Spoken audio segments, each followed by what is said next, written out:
First question is really, do we have any reason to be alarmed that the coronavirus, the novel coronavirus, is now here in the country?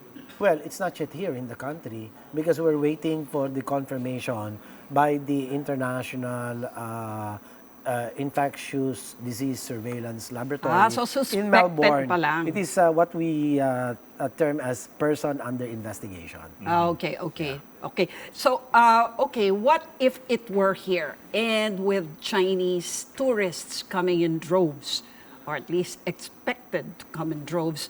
What kind of precautions are we putting up to make sure that it doesn't come in here? Yeah, well, at the different levels, let's begin with the Bureau of Quarantine. Okay, the Bureau of Quarantine has surveillance officers to check on the borders, which means the seaports, the airports, and we have the thermal scans to detect if any inbound passenger who arrives does have fever, and that'll be picked up with a thermal scan. We have 40 thermal scans all over. And so, Is that enough? So far, that's enough. Okay. And whoever goes through the thermal scan and gets his fever detected will be, with courtesy and respect, set aside for further investigation, assessment, and eventually testing. How accurate are those thermal scans? Oh, they're quite sensitive. Really? Yes. Okay. So pag 37.9, kuha yun? makukuha na yun. But you see, that's not the problem. The problem is when the person is incubating and is afebrile or Because? walang lagnat. Kasi nag-i-incubate Baka matsyempohan mo na wala pa yung wala, symptoms. bago. Kasi 14 days 10 to 14 days ang incubation period mo. Now, Secretary, I mean, the concern sa mga tao are on two levels. Yung gaano ba nakakahawa to? And of course, the other question is, teka muna, gaano kagrabe ba to? Because ngayon, when you say coronavirus, lahat na tao, nako, MERS, SARS, automatically. But you were telling us, that coronavirus runs a full gamut. Yes, there's a range. The common cold is also caused by Coronavirus. the more benign coronavirus. Okay. About 4 have been identified. Now, on the extreme end would be your MERS-CoV and the SARS-CoV, and very deadly. The SARS has had a 10% case fatality ratio, and I think MERS-CoV is about a little over 30%. Is it too early to say where this novel early. coronavirus is in that spectrum? Yes, good comment that certainly we still don't know. There are blind spots.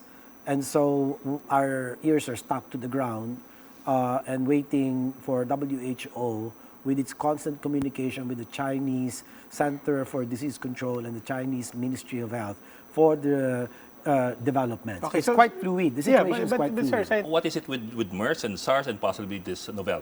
Well, obviously, the novel coronavirus, there are still blind spots. It hasn't been fully characterized in terms of the extent of its clinical manifestation, its mode of transmission. That's been discussed very hotly, so to speak, because initially they said it was a transmission from animals to humans. And then now, after a while, they were saying there's Person to low infectivity, low transmission rate between humans. And then now it looks like at the rate it's increasing, perhaps the virus has attained a characteristic that it's able to now transfer more rapidly and therefore higher infectivity rate or transmission rate among humans from a zoonotic transmission to a human-to-human transmission. So in this case, it's actually healthy to be alarmed. To be the alarmed, level of alarm. yes, without is healthy. creating without causing anxiety and Maybe confusion. you can tell us, paano na-detect tong yung 5-year-old boy? Well- and we initially detected 3 in Calibo. But that's nothing because the manifestation of the 3 in Calibo Na-detect sila sa airport. Fever. so Yung thermal fever. scan. Yeah. So they were again set aside. They were assessed. Yeah. They did according to the protocols, and the manifestations did not fit the case definition of novel coronavirus as prescribed in the interim guidelines by the WHO for this novel coronavirus. So are we ruling out? They're Chinese nationals, but they didn't have... Yung tatlo ruled out na. Wala silang biyahe or exposure sa Wuhan City, province of Hubei, Alam ko yung China. isa doon galing sa Wuhan. No. Yung isa, bata. yung bata, Yung the bata, 5-year-old Chinese so national. yan lang yung pagkakaiba nitong bata na to. He came from Wuhan. Yes, Not because of the symptoms. And also, of course, there was fever. Mas malakas siya. Yeah. Hindi. Ito, nakakapagtaka. Nanay, walang symptoms. Okay. So, okay. the earlier hypothesis that Yung walang human human to human, to mukhang human. tama rito. Because the mother obviously was with the child Yeah, all pero hindi the siya time naawa. and all this time. Mukhang wala naman report. Or hindi pa.